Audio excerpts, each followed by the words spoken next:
Wow, wow, wow. Today I talk with Mike Swenson from Crisis Track. We go deep into how a company, a startup should be dealing with crisis, what plans they should have in place. We talk about how it can help you raise capital. We also talk about human capital and all kinds of things. This is a great episode. Mike comes with decades of experience in government, crisis control, PR, all kinds of stuff across the board. Stick around for this episode. It is filled with information. If you're thinking about starting a business or you run a business, this is the episode for you. Welcome to Clicks and Bricks Podcast. We talk about the entrepreneur mindset. If you get one shot at this, what kind of shot are you going to take? If we forget who we are, they're going to forget who you are. You've got an adversity story that's out of this world. Everything from that Main Street brick and mortar to that billion-dollar manufacturer. Welcome back to Season 4, Episode 8 of Clicks and Bricks. Today I'm with Mike Swenson from CrisisTrack.com. We're going to be talking about all kinds of things about how to deal with crises inside of your company, small to medium-sized business. And we're also going to talk about a lot about communication and PR with your stakeholders and clients. Mike, thank you for joining us today. Thanks, Ken. I really appreciate the opportunity to visit with you and your viewers and listeners. It's an honor to have you on the show. Lots of experience in this particular environment. Before we jump into the questions, why don't you just tell the audience a little bit about who you are and what is Crisis Track and how you got to where you're at today? Perfect. Well, I'm born and raised in Kansas. I've never left the state, so I've always lived here. My career allowed me to travel a lot, and it was always good to get home. When I was 12 years old, our 8th grade social studies teacher had us write a career paper, and my career paper said I knew exactly what I wanted to do. I wanted to be a broadcast journalist. So actually, I wanted to be sports first, but I migrated as I got older but that's what I wanted to do. And I went to the University of Kansas, has a great J school. Got there, had a couple of great breaks, one of those Forrest Gump moments where I'm doing an internship at the public radio station at KU. And the general manager walks up to me one day and says, "Hey, we're thinking about starting a bureau at the Capitol in Topeka to cover the legislature and state government and politics. Would you have any interest in that?" And it's like, where do I sign up? Thank you very much. I'm still in college and my family's always been involved in politics in Kansas. So I come by it naturally. I said yes. So I got a great break there. And I'm proud to say that State House Bureau still is alive and kicking today. And they're still doing great work out of there, which is awesome. But that got me into the Capitol. And then at the same time I was finishing up school, I was working weekends at a NBC affiliate in Topeka, doing production, actually audio and directing the weekend newscasts. So I got a lot of experience going before I graduate. And when I graduate, the TV station hired me. Started doing reporting, went behind the camera too for a couple of years, and then ended up covering the legislature again in the State House. Second Forrest Gump moment. So I'm covering politics. I'm in television. This is 1981, and the press secretary to the governor at the time, a guy that I'd gotten to know, walked up to me and said, "Hey, can you talk a minute?" He goes, "My assistant press secretary is leaving, and I'd really like to talk to you about coming on board and being my assistant press secretary." So this governor was 3 years into his first term, Democratic governor in Kansas, and that's the office that flips back and forth in Kansas between both parties. It's always been interesting. Kansas seemed to think that's how we keep things balanced. We'll change the parties in the governor's mansion every 8 years. So he knew my political pedigree, so that helped. But he also wanted me there because TV is king at the time. You're in the early 80s, and we're a long ways away from social media and the internet, and television is where it's at for political purposes. So I had two reasons that he was interested in me anyway. But I had a decision to make because I'd always wanted to stay in broadcasting, and so thought about it for a day or two, but I decided, it's too good an opportunity to pass up. I got to do this, and set me on the path. Went through the governor's reelection, helped him get reelected, which was a great experience working on a statewide campaign. Learned a lot, and then I became press secretary in the second term. So that was my graduate school. Those 5 years. I didn't go back to graduate school. I didn't need to because I learned so much things that I took into the rest of my career when I left the governor's office when he was term limited. Worked on another campaign. Our lieutenant governor ran for governor. He didn't win. So I wake up the morning after election day in 1986 and think, what am I going to do? I've got 90 days before I'm definitely out of a job. So, thought about going back into broadcasting, maybe go do sales. And then I've done news production sales, get in a management track. But I had a call from a friend who said, hey, there's a PR firm in Kansas City looking for an account executive. So I checked it out, went in, got interviewed, and was in for the final interview with the owner, a guy named Howard Boasberg, who was a giant in PR in Kansas City, but also nationally. He's got this coaching tree. There's so many of us that went through his camp. I was only with him 1 year before I left, but I'm in my final interview with him. And this is something I always would tell students when I would speak to him. He goes, well, Mike, here's the job. Account executive pays $28,000. Here's your benefits. And I said, well, Howard, that's great. I really appreciate the offer. And I'm very interested. But I'm making $35,000. And without missing a beat, he said, I understand, Mike, but this job pays 28. And, I tell that story to students because it was the best move I ever made. Yeah, it was not fun taking that pay cut, but it worked out. So I was with him for a year, moved to Barclay and Evergreen, an ad agency who wanted to start a PR firm, helped them, got the PR firm up and running, started it and ran it for 32 years. And I walked in there were 45 employees in the whole company. And today there's about 900. An important thing happened, though, with the founder of that company, a guy named Bill Fromm, who's a classic entrepreneur. He said to me, he'd had his business for 24 years, the ad agency. And he said to me, I didn't get hired by him the year before. Another guy had hired me, brought me in to start the PR firm. But Bill said, I haven't really worked with that much, but I've seen you brought in some business. Here's the deal. I don't understand PR. You can do it, whatever you want if you do two things for me. We got to make money. I said, well, that's reasonable. And secondly, he said, I want you to go out and get half your revenue on your own. Now, you can get half your revenue from servicing our advertising clients, but I want to see if you can get half your revenue on your own. You want to see if we could start a business. And we did. But that whole, I'm not a business guy at the time, but that whole mindset, it instantly turned me into something that I'd never thought about doing is I'm going to start a business. Now I had some ready-made revenue with his ad clients, so it's not like I'm starting from scratch, but we built a program, went out, and in the first year had about 12 clients. And at the end of the first year, we made a profit and we had more than half our revenue on our own. That carried on forever. We actually, a couple of years had 60-40 revenue of our own. So that was important. So that was great, very critical moment. So as PR firm grew, we started out more local and regional there are two things that happened. We got involved early on in cause marketing. We were one of the early adapters of cause marketing, helping corporations and nonprofits come together and do good. I mean, now it's just part of the script. It was not part of the script then for companies to do that. The other thing we did was in the early 90s, we had a brand new client. It was a fast food chain. They were in about 15 states at the time, but they were growing fast. Today, they're a national chain. And the head of PR there came to me and she said, I'm really worried. She goes, we're growing so fast. I don't know if we're ready to handle a crisis. I mean, something bad happens. She had talked about it. It takes, and this is not a slam on teenagers, but it takes one teenage, worker at one restaurant, could be in the smallest market they have, do something stupid that becomes a national brand crisis. And so I said, hey, let's do it. She brought her team up to Kansas City. We sat in a room for 3 days and we hammered out crisis track, what we ended up calling crisis track. Our premise was we both had been involved with other companies where we'd seen their crisis plans were like 3 giant notebooks up on the shelf and nobody really ever looked at them. So our premise was, how do we keep things as simple as possible? So we created 5 steps. And then it became a process that we would get hired by companies to take them through to build their crisis planning process. And it's, form your team, take your most important divisions of your company and have a representative from each one of those, 6 to 8 people tops. If you're in a company that has that many people, if you're a 5-person company, it's probably the entire company, but that's okay. They now have a new job responsibility. It's about managing crisis. Form your team. You get that team in a room.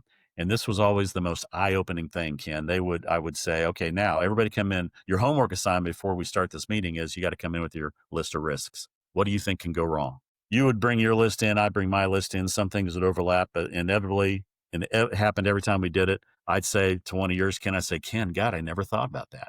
I never thought about that happening. And so now we got the whole room lined up with the big Post-it notes with dozens and dozens of things that could go wrong. And now I have their attention. Because for the first time, maybe ever, they've actually sat in a room and said, how many things could go wrong with it right now? And that's the biggest step to helping people, because I know I've got 6 things. Anyway, then we ask them, set that aside, ask them to step 3, okay, take a recent crisis and tell us how you managed it, all the steps you took. And so they would, between all of them, they could come up with we did this, then we did this, then we did this. And through that, we would learn some things that there was some overlap. There were some things that didn't get done when they should have. And I said, great, we set that aside. Now let's build our process going forward. Every crisis is different. There's difference in terms of intensity. There's difference in terms of what it means but every crisis can be blown up. So what are the absolute minimal steps we're going to take regardless of what the crisis is and whatever number that ends up being? But now we've got this, okay, now we know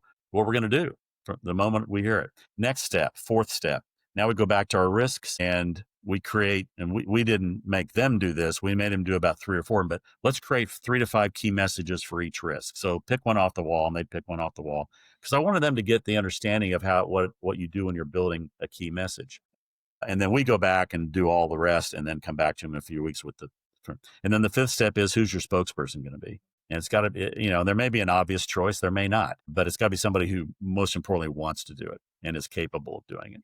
And if they want to do it, that's half the battle, So there's your 5 steps: team, risks, understanding what can go wrong. We got our process in place. We got our messages and we know who's going to deliver those messages. And we took that and I asked Nancy, I was taking her back to the airport, the head of PR for this company. And I said, hey, we just did something really cool. I want to ask you a question. Are you okay if we take this process and sell it to other companies as well? She goes, absolutely. So we gave it a name and set it up. We started marketing it. It became a door opener for us, Ken. That and cause were both kind of our door openers, which is how we got national through those 2 things. So we were covering a lot of different categories of business. So our approach to business wasn't to niche in a business category. It was to niche with a couple of key product services. We do all the regular PR, but we'll do these. We're specializing in cause and specializing in crisis. And we get in doors where they already had a PR firm. And sometimes maybe we ended up getting the rest of the business. Not always, but it didn't matter. But it was a door opener. And it did take us national, which was important. So that's how we got where we are. Now, I always had in my contract, whenever I left, I could take the process and the name with me. Barclay still uses it as well. So when I began my retirement, 18-month retirement glide path in 2019, I began consulting. And then last year, I really got off, finally getting off my you-know-what and said, let's do something with Crisis Track. And so put together a website, started kind of marketing it. My LinkedIn site is Crisis 24/7, all crisis all the time. And that's where people can find a lot of content. I think I'm Mike Swenson 1 on LinkedIn, but you can find me. But it's all, a lot of good content there that people can read and go through. But that's how I got to Crisis Track. Awesome. That's a lot to unpack. And I know. I'm sorry about that. I've got 1,000 different tracks that I could go down. The first one, the note that I wrote down is human worth. You told the story about this job pays $28,000. And I like Henry Ford's line of people can have any color car that they want as long as it's black. Right.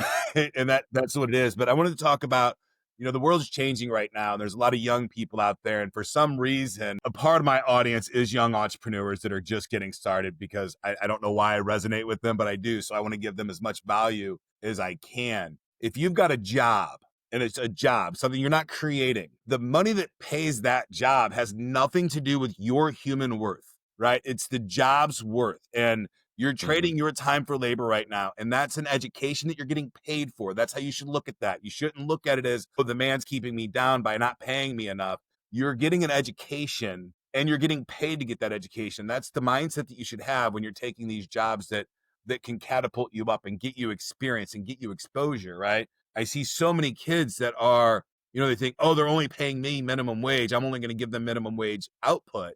And that is absolutely the wrong way to look at employment. And you said that you tell this story quite often. I would love to hear your take on that particular kind of mindset and how important it's going to be over the next 10 years to society with all the changes that are happening, because everything's going to change drastically. And opportunity is going to be everywhere for the people that want to take it. Having the right mindset to take it, I think, is a huge part of that. I really like that line of thinking because I decided pretty quickly it was the right thing to do. I mean, came home and my wife and I talked about it because we looked at it and it's like, okay, I get into Kansas City and there's a lot bigger market and I'm getting out of, I loved working for the governor, but I never thought once about staying in government.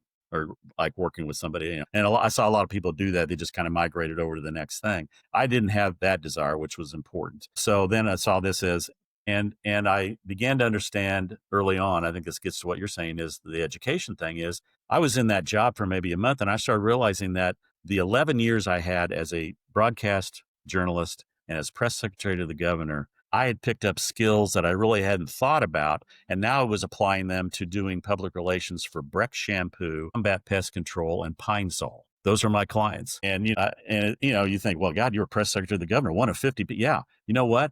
I actually like the fact that I'm doing a promotional video for Pine Sol, and it's a creative outlet.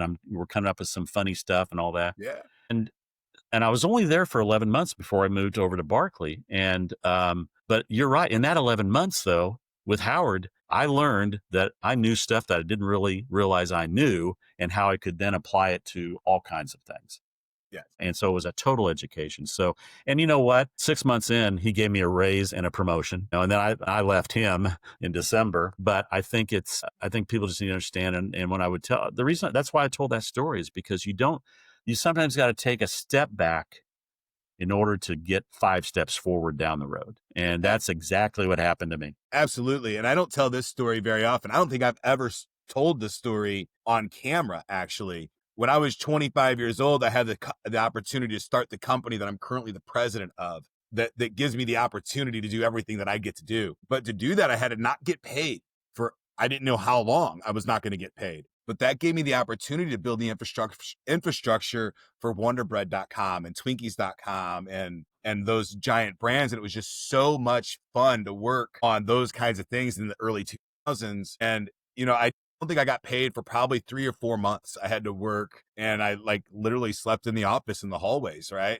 I wouldn't trade that experience for the world today, figuring out how to go work at a bartend for 2 hours to get some money for some food that week. Was a phenomenal experience, and the opportunities that it gave me, because I was willing to work, for the cost of infrastructure. But then I built infrastructure over 20 years, and it's become wildly stable for me. And that's what you're talking about. Is it's not about always the dollar for the hour that you're getting right now. And if you think that way, I think that's a trap. Total trap. Yeah, no. And you're doing yourself no favors. You're discounting your own worth, because you probably feel like, well, I'm doing way more. I should be getting paid way more because of all I'm doing. Well, all you're doing is going to get you paid more at some point. The money will come. And as a human, you're invaluable, right? There's no value that you can put on your humanity. That it's priceless. So what you're really doing is you're trading your time for money.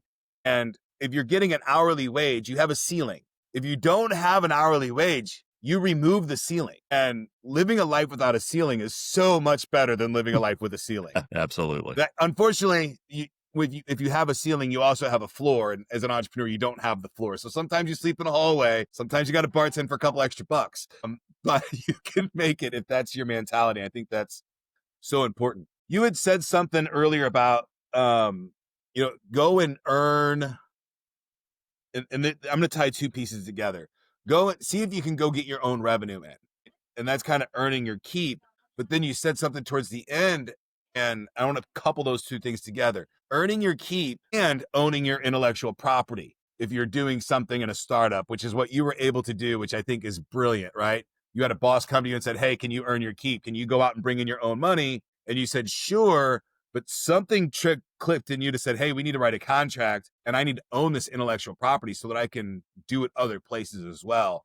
And I think that is such a nuanced behavior that a lot of young entrepreneurs aren't going to understand right out of the gate. Can you explain a little bit about how that sparked you to think about, how do I get it in the contract that this is mine? I can do something with it later, along with having the courage to say, yeah, this person's paying me, but I'm willing to step out and earn my own keep, and say a portion of my salary depends 100% on me. Yeah. So we created Crisis Track. And so I joined Barkley and started the PR firm there in late 87. And this client came on board in the early 90s. So I was in 5 or 6 years. And one of the things that Bill did with me was he came to me one day. He'd made me a vice president of PR already pretty early on, but he came to me, probably way before I deserved it, and said, I'm going to make you president of of PR. And I said, well, I don't know what to say. Thank you. But why are you out of the blue doing it? He goes, because your clients, the CEOs of your clients need to know that they're dealing with the president. He said, it's that simple. He goes, yeah, you might not be ready to be a president of a PR firm, but you're running it. So we can give you whatever title you want. But the strategy behind it was on that, when you hand that person a business card, which I'm sure we don't have many of those anymore, it says president on it. And the CEO knows that they're dealing with the guy at the top. And so that's what I'm talking about is so when that happened and then we created Crisis Track, probably the second contract I had is when I just, talked about that. And I said, hey, I'd like to put this in. And I don't think anybody thought anything about it on the company side because we were using it. It was helpful for us. And I was only, I wasn't going to go anywhere. So it was not an issue at all. It was kind of very simple. I said, I just like to put this in. So I put it in probably late 90s, maybe. And then I retired it. So I had it in my contract, for quite a while. And you're asking a great question. What made me do that? And I guess it's just because I believed in it. And I saw that it's something that I could do down the road. I mean, it's like, okay, if I can convince them to do this in my contract, I have a little safety valve. If, suddenly business goes bad and they decide somebody else could run the PR firm better and for less money, getting back to the money thing, because companies also look at the money thing and go, hey, can we get the same amount of effort and we can hire somebody else and not pay as much? Absolutely. So that's always there. We all know that. So I think that was part of it is I just, it gave me something in the back of my mind, and it's something that interests me and I'm passionate about because I thought it was the most important PR we did was when we helped our clients get prepped for crisis and then help them manage through a crisis. I think this is so important to think about how opportunities present themselves. And I've got a ton of questions for you. If your employer comes to you and asks you to go outside the scope of your job that has been predefined, and I think this goes for all kinds of places. I think it works really well in universities and small to medium-sized companies. For you as an individual, that becomes a negotiation opportunity, right? They're asking you to go above and beyond, go outside the scope of the performed task that you were hired to do. If they're asking you to change, they've opened the opportunity to negotiate. And any manager, CEO, president should understand that. So when you come back and saying, yeah, I think that would be a great idea, but I want to own a piece of the intellectual property, and equity is always something that you should be chasing. Ownership of anything is something you should be chasing at all costs. So anytime those opportunities come up, try. Don't be greedy. Don't say, oh, I want 100%, percentages, go for it. Or what I really like doing, because this has happened to me, I've built something that is beautiful that I love, and I've sold it, and they just turn it off because they just want the customers or something, right? So if you're really passionate about it, protect what you're passionate about and put in the contracts that if they're not going to use it, that you get to, right? Or at least a version of it and split it off. So these are really, really important kind of negotiation tactics for young entrepreneurs to understand and how they can move these levers around inside their negotiation and when it's appropriate to start that negotiation. Yeah. And specific to crisis management and Crisis Track that we created, it was a great teaching tool as we hired people into the firm because we would put them through, here's what Crisis Track is, here's how we use it. And whenever we got hired by a company to come in and do the process, and by the way, it takes 6 hours for us to do this process. And in 3 weeks, we'll be back with the full report, nice little thin binder that has all the relevant information in it that we created. I need a day. That's all I need. Yeah. Actually, that's why I said 6 hours. I don't even need a full day, but we're going to have lunch. Going to have to go 4 hours. So let's go 6 and we'll bring in some lunch. Yeah. Okay.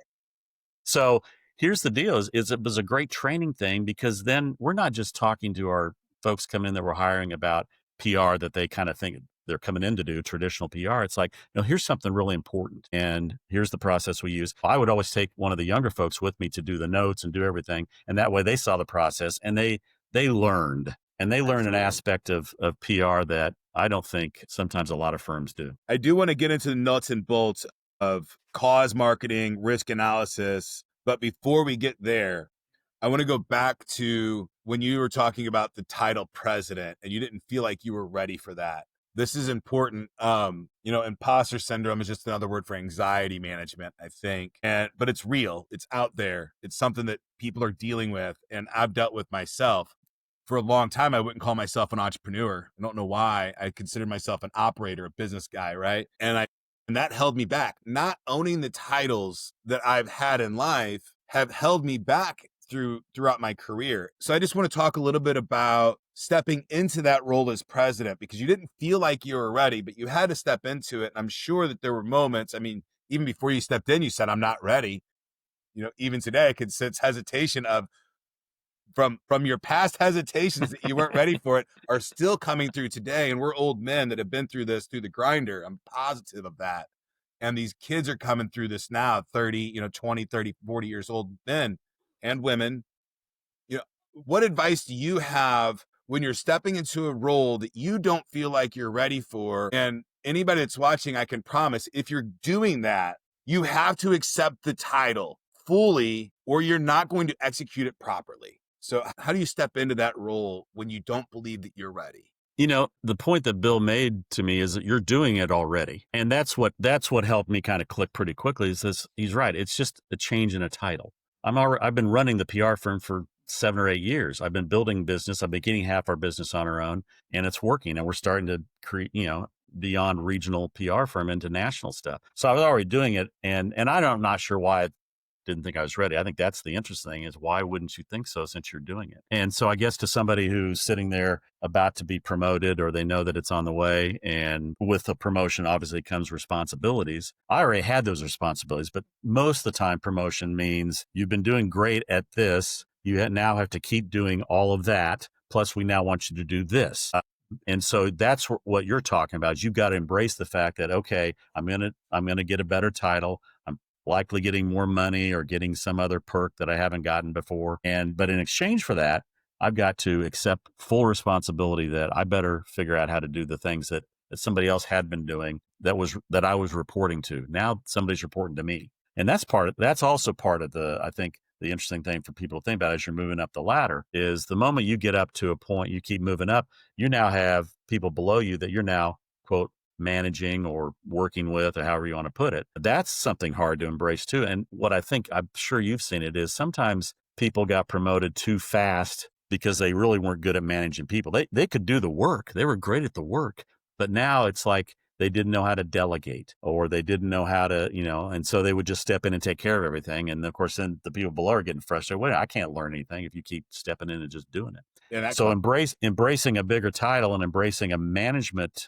title means you also have to learn how to delegate. Bill said to me in one of my reviews with him, he said, I'd been in there about 8 years. He and I'd gone to a meeting together, and we were leaving the client meeting. And I said, hey, we need to do my review sometime. He goes, oh yeah, that's right. Well, let's do it right now. So we're driving, he's driving. He said, here's my review for this year. You've learned how to do something that I still have trouble with, and that's delegating. You've learned how to, and what he said was, and he said that the reason that's important is that's how companies grow.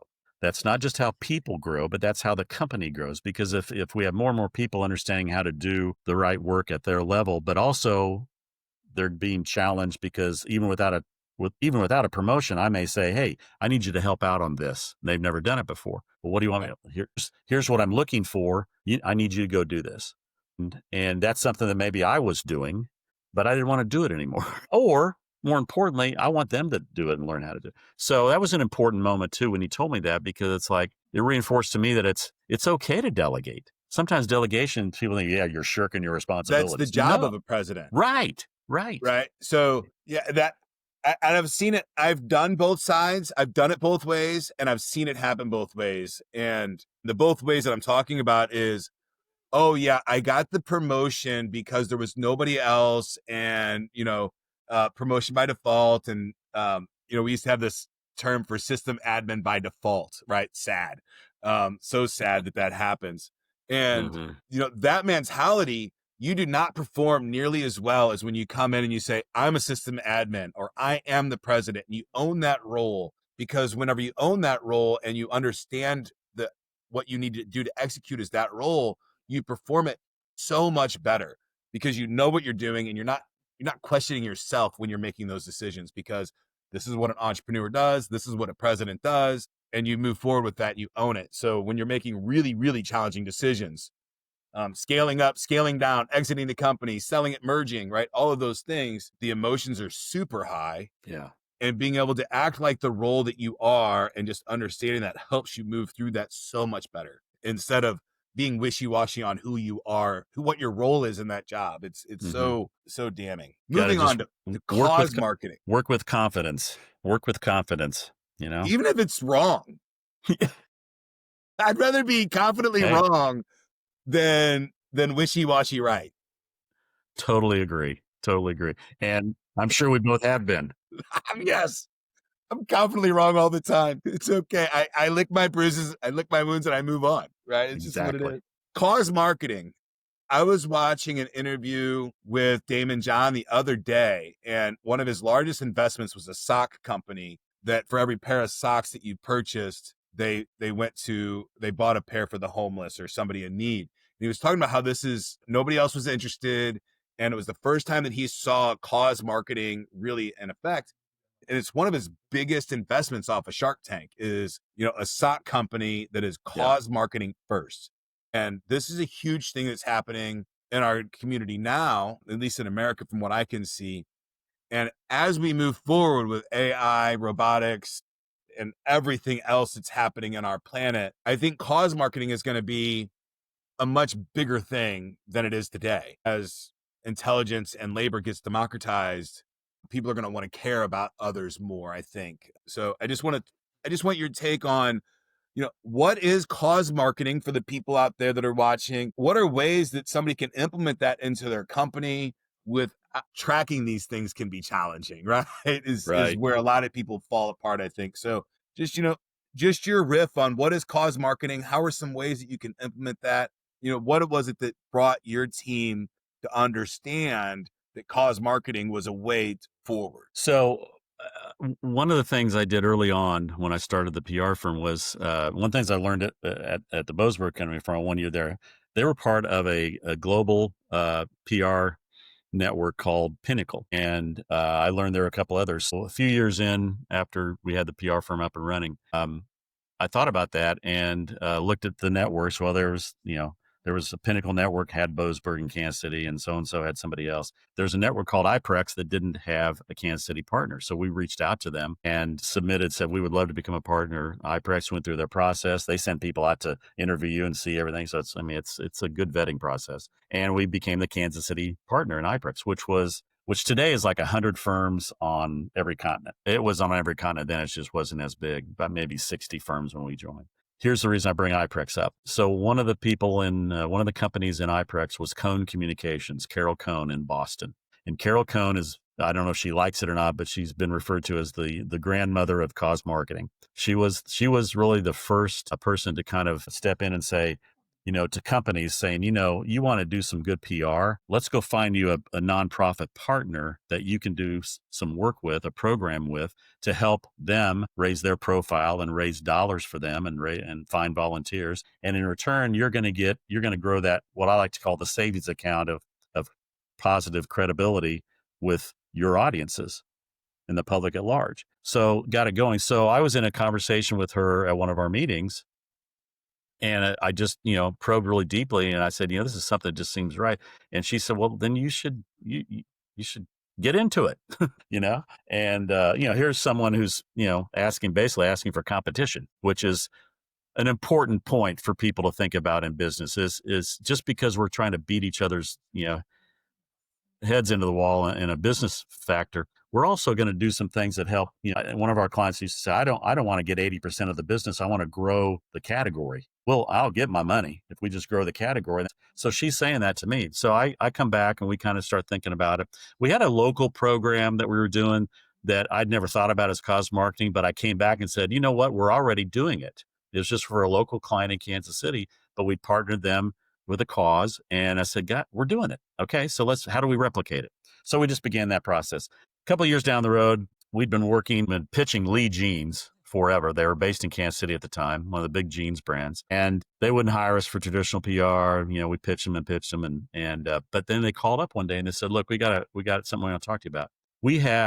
This is in the 1990s. Okay. We have a desire to convince companies that it's okay to start wearing jeans in the workplace, especially women. Men can throw on khakis and a golf shirt and be casual dress. So casual Fridays is just starting to come in. Let's get context here. Casual Fridays is just starting to become a thing. I'm still wearing suit and ties every day. But women have an issue, and they sold jeans to both men and women, but they're a big women's jeans brand. And we want to convince companies that it's okay. So we talked to them about it, and they said, and in the course of the conversation, they also said, one of our key leaders just was diagnosed with breast cancer. And so we kind of want to get behind breast cancer as a cause. These are two separate kind of conversations going on. We go back and through a process of, just getting in the room and throwing stuff up on the wall like we all do in our business, we married the two. And we said, what if we went back to them with this idea. So we went back to them and said, we want you to create something called Lee National Denim Day. And here's the deal. The first Friday in October being Breast Cancer Awareness Month. And by the way, another context for the early 90s, breast cancer was not as recognized as a cause as it is today. Yeah. In fact, I'm not kidding. The word breast could not always be said on television, like in newscasts. So, again, context for people to understand where we are. Casual dress is just starting. Breast cancer is not the cause it is today. What if we create Lee National Denim Day? First Friday in October, we do a program where we convince companies to let their employees wear jeans to work in exchange for a $5 donation that will go to a partner. Partner. And so they loved the idea. They said, yeah, let's do it. And one of the questions was, well, how much do you think you can raise? And we go, $1 million. And we all got back in the car and started sweating profusely. So we had to find a partner. So who would you reach out for? You would think, well, let's start with the American Cancer Society. They didn't see it as a program that was big enough for them at that point. And I respect that. That's fine. But we reached out to one that just started up in the last decade. It was the Susan G. Komen Foundation. Again, context, it was just starting up. They had their their only fundraiser was their walk for the cure. And so we pitched them on this idea of cause marketing, partner with Lee Jeans, do this program, be the beneficiary of the dollars and raise your profile and help them, raise their profile. And they liked the idea. We brought the two together. They liked each other. We sealed the deal. And so that October, and I think we're doing all this like in May. So we got to hustle. Okay. No internet, no email, none of that stuff. It's a direct marketing campaign to HR leaders in companies. So we put together a kit, created a kit for people out there who don't know what a kit is. It's a box that has things in it, press releases and, information and all that. And sent that out to, 10,000 companies, but to HR directors. Because our ploy there was, hey, HR director, you're always looking for things to do. Here's something you can do. The first Friday in October, do this.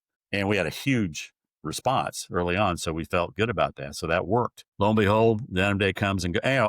And the other key component was we're going to have a celebrity spokesperson. And that celebrity had to have a tie to breast cancer. So our first celebrity spokesperson was a famous women's basketball player at UConn. Her name was Rebecca Lobo. Her mom was a breast cancer survivor, and they were writing a book at the time, or they were getting ready to go on a book tour for a book they'd written together about her mom's success at defeating breast cancer. And so she was not the huge celebrity, but we had the tie. And so we got them booked on shows, and they were already getting booked on shows. So we just said, and just add this in as you're already getting booked on your book tour. It worked. And we had a good first year, and we raised $1.4 million. On the first year? First year, 1.4 I can tell you, Mike, the ripple effect of that particular campaign. 1996, I worked at Washington University. While I was attending class. I was actually attending journalism class or school at WashU. And I could pay $5 on Friday to wear jeans. If I wanted to wear jeans on Friday, that's it. 1996 still, I could wear jeans on Friday, but I had to pay $5 to do it, and that went to charity. And I think that ripple effect is very real. The best company we had in the first year was a huge Washington, D.C. law firm who had never had casual dress and wouldn't have, but they joined in. And again, because you're tapping into suddenly a cause that people have a connection to. And then, then breast cancer. So we were with Komen. Anyway, that's how we got started. And then 2 years later, Lee Jeans hires us to be their product PR, do all their PR. Absolutely. So you talk about a business, that's the classic case of cause helping us get a client which we had for 21 years. Beautiful story. I love it. Yeah. You took a champion for change, right? The kids today don't understand what it was like. They think life's bad today. right? And they think their value is diminished by getting an hourly wage. Now you think about if you had to like dress up in your little monkey suit every day to go to work and like present yourself as this perfect little package every single day that Yeah, trauma wears. get on planes in suit and tie and skirts and Yeah, so it was horrible. jackets and all Horrible, that stuff. All right, I wanted to go into risk analysis, but we're running a little Okay. late, and I've got a couple other questions here Okay. about crisis planning. And I think that's better than doing a risk analysis, kind of boring. If you want to do risk analysis, just go to Google and type in risk analysis rubric. You'll get it. Critical, like it's super boring stuff, but for your risk analysis, there's a plan out there for it, and it's super easy once you understand it. But until you understand it, it seems challenging. Do your homework there. Startup founders ask you, should crisis planning ever wait? What is your blunt answer? No. Period. No. Because Pre-MVP? Pre-minimal viable product. Do I need to be thinking about crisis at that moment? Yes. Okay. Yes.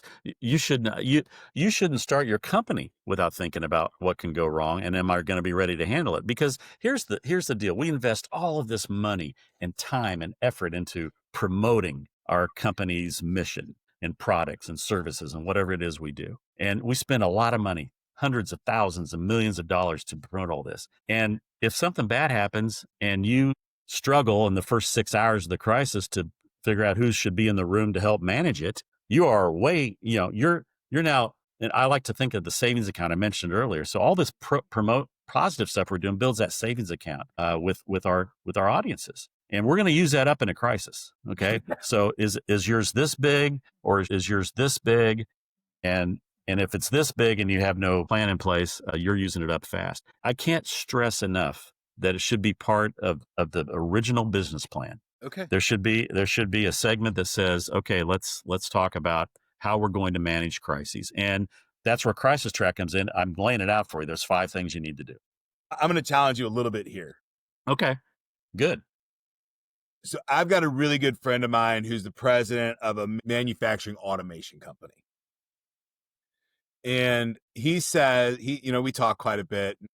He's actually my college roommate. And we talk a lot. And he says, anytime that I take a new role, the first hire that I ever hire is a bulldog because I don't like firing people. I don't like reprimanding people. I don't like getting into that mindset. Right. And as an entrepreneur, I mean, first of all, most every idea you have is going to fail. Almost everything that you try to do is going to fail. And if you try to do 1,000 things, maybe 2 or 3 of them are wildly successful. Right. Right. So that takes a fair amount of delusion walking into a situation knowing that likelihood of failure is very, very high. And knowing mindset, knowing all of those things, having the thought process of the failure early in the game could be the differentiator between success and failure.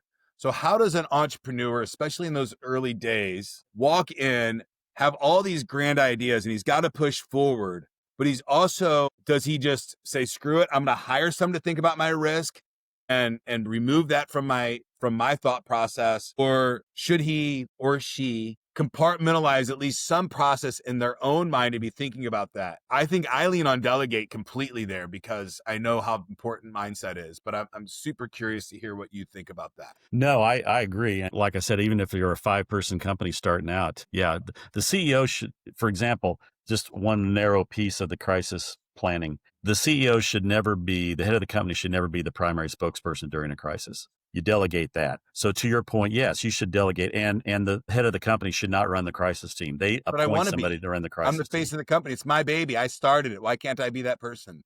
Because you want to be removed enough from the process that when it comes time to make a tough decision, you don't like how things are going, you can step in and say, okay, walk me through why we're doing it this way, just like you would on anything else. Bring me, the crisis team is going to come to the CEO and say, okay, here's the next 3 steps, and here's our messaging that's ready to go out. Approve it.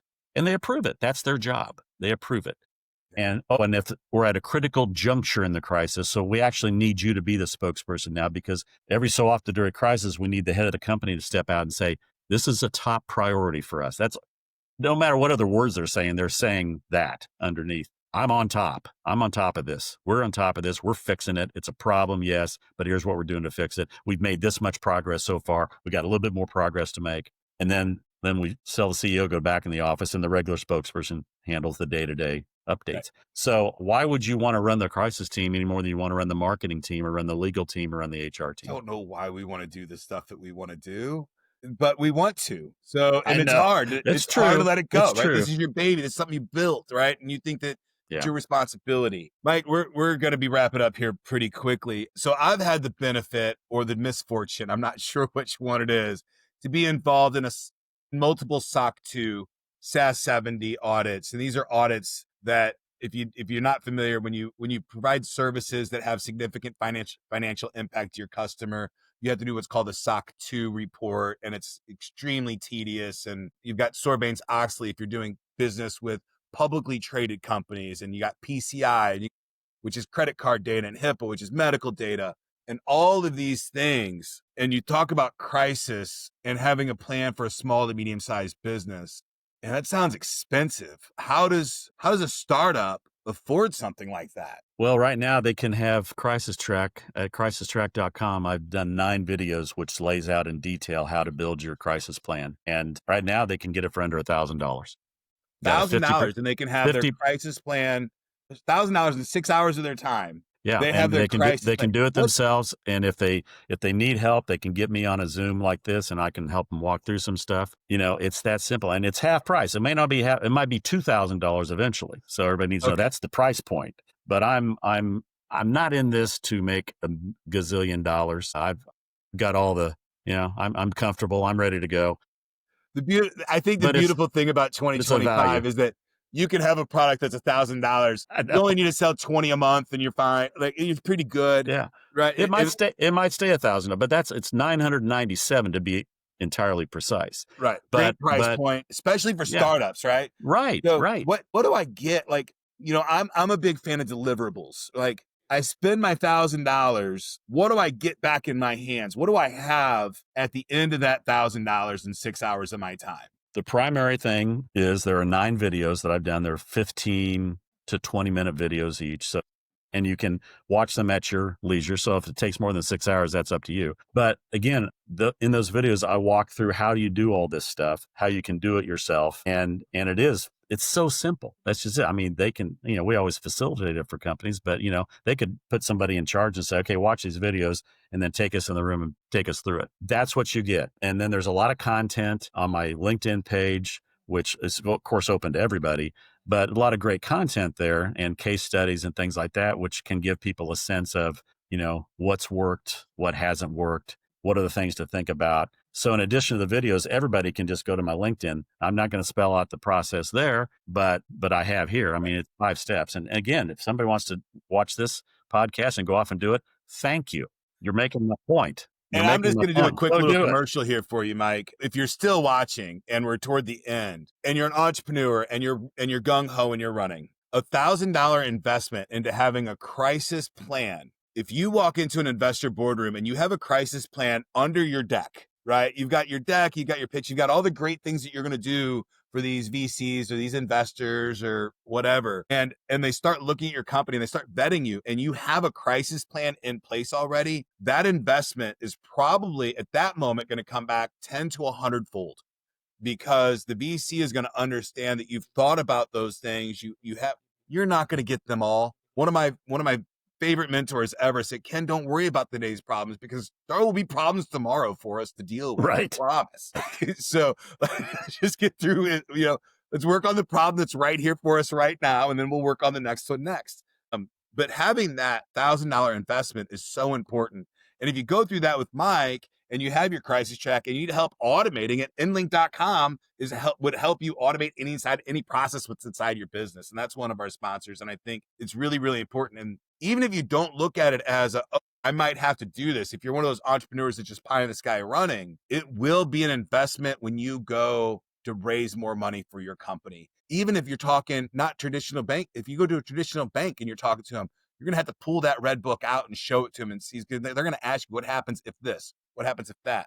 You have those plans in place and you've Kanban, which is just the workflow process. So many things are going to come easier to you as you're progressing through this entrepreneurial journey. What Ken said. Absolutely. Mike, it's the end of the episode, and Diary of a CEO is one of my favorite shows. I've got a card here that I'm going to pull out. I do not know the question All right. at all, but they've been I love bangers.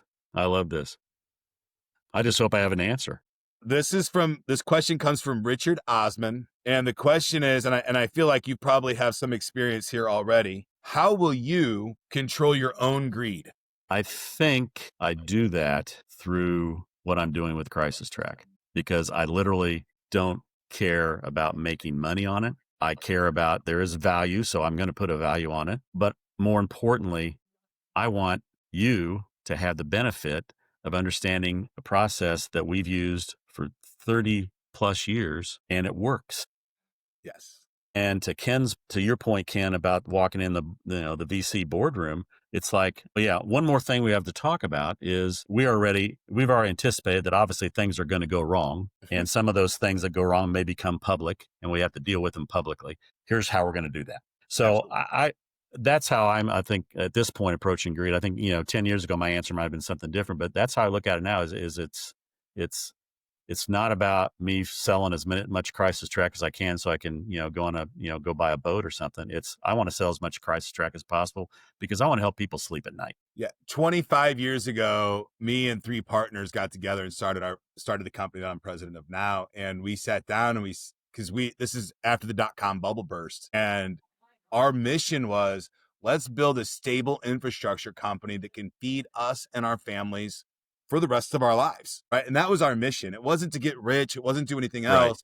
And then what we realized shortly after is that we created such a great platform for entrepreneurs to jump off of, especially in the .com world, that it ended up being just one of the best decisions I've ever made in my life. And there's been a lot of turmoil because of it. But it's given me the comfortableness to move forward, move in this world in a way that had I been chasing money versus a comfortable life for me and my family and my other employees, I think I'd have had a different outcome. Yeah. I think, when I said about ready to retire, I love golf, but I play twice a week, and I walk and the guys, we played 3.5 hours. It's 7 hours of my life every week. I know people who play golf every day. I didn't want to do that. I wanted to keep working. So I have some clients I consult with. Again, it's really not about the money. It's because I'm doing the work again. I'm not having to run a company. I'm not having to make a payroll. I just got to do the work. And yeah, I'm going to get paid for it, which is great. But I put a value on, and it's like, people should have that mindset as you did from the beginning, is that, if we can make enough to give our families a comfortable life, doesn't have to be a lavish life, just a comfortable life. Isn't that the best mission of all? Yeah, I think that starting from nothing is what gives me that superpower. But yeah, exactly. It comes from different ways. I've seen it across the board. It's really, we live in America in 2025. I don't know if it's the best place on the planet, but it's rifled with opportunity. And for me, that's one of the greatest gifts on the planet is opportunity. So, if you're out there watching, you want to try to do something, this is your channel. Just sit and be a fly on the wall. Two business guys talking. Mike, thank you so much for your time today. I appreciate it. I had a blast talking with you. I learned a lot. I hope the audience learned a lot. Is there anything you'd like to leave the audience with before we go? I just leave the audience with my communications mantra that I've depended on for a long time. Every communication without a strategy is a lost opportunity. Don't just say stuff. Decide what it is you want to do, the actions you want to take, the response you want, build the strategy, and then go out and deliver that message, giving people something to understand that there's something behind it's not just words. Outcome-oriented messaging. Yeah, and especially in a crisis. PR is. Especially in a crisis, but all the time. Yep. All the time. Absolutely. I'm going to ask you one more question, Mike, because all right, it just came up and it's an important one for PR in crisis. How important is blunt honesty? It's vital. With this caveat, you should not be saying things that you know that might be true tomorrow, but aren't yet true today. So in crisis, we want to give all the facts that we know are 100% solid facts that we've uncovered or we figured out, and we're, to demonstrate we're making progress to solve the crisis. But if there's 3 things that are kind of percolating out there, don't allude to them until you know they're there. That's not being hiding from anything. It's just 100% facts is all you do in crisis. That's all you can deliver. And when people keep pushing you on, well, we've heard this, we've heard that, we've heard you're going to do this. Our next, we'll be back with you in 4 hours. Yeah, and if you don't know the answer, that's the answer. I'm sorry. We're currently investigating this. Communicate that as much as possible. It's wildly important. And, I've been in boardrooms where people are tempted to stretch the truth a little bit about how it happened or what happened. And it's, it's dangerous. It's really dangerous in business.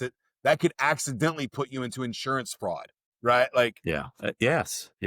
It's very important to just lift your skirt and show the world what happened. Like it's wildly important because the slightest little mistruth there could get you in a lot of trouble depending on what kind of business you're in. It's really important. There was a famous crisis case many years ago where the company that was in the crisis, their first move was to blame someone else. They blamed their vendor for their problem. And the problem with that is nobody knew the name of the vendor. Everybody knew the name of the brand that had the crisis. It's your brand. Own up. Own it. The faster you own a crisis, the faster you own a responsibility to a crisis, the sooner it's going to be over. I guarantee that. Absolutely. It is so important. I don't like to make guarantees, but I would guarantee that. I could talk about that specific topic for days, probably. Mike, thank you so much for your time today. I appreciate having you. I think it was a great episode.